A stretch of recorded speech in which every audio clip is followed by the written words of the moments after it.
Okay, so finally I'm going to be talking about a role which is taken up by an individual coach and a team coach. The role I'm going to be talking about is the manager role. So there's just a couple of points to cover here. One of the similarities that Ivan Lendl and Roy Hodgson will both have is that they would consider an element of freedom in their management techniques. So they both allow their players to, or player, enough freedom to do it their own way. And the differences here, the reasons for doing so, is for Ivan Lendl, the individual coach, he's able to closely oversee the person's training, so he allows them enough freedom to do it their own way.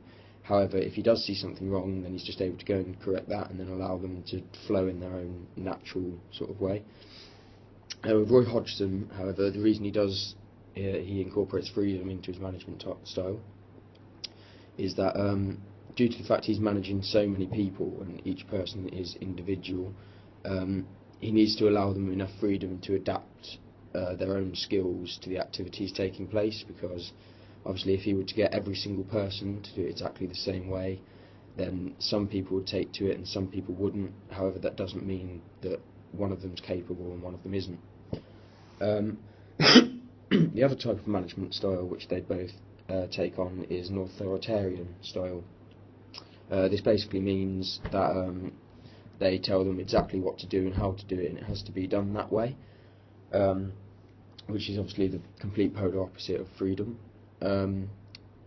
So they both do this for different reasons, and Ivan Lendl's reason is that obviously there are certain things in some sports, especially tennis, that need to be done a certain way. So, for example, a serve, it needs to be thrown upwards and hit in the air while it's falling towards you, or rather while it's sort of at its peak. So he would take on an authoritarian role in situations such as this to make sure it can be done. However, once they've adapted well enough to the style he needs to teach them, he'll probably move on to that freedom role where he allows a bit more flexibility in them.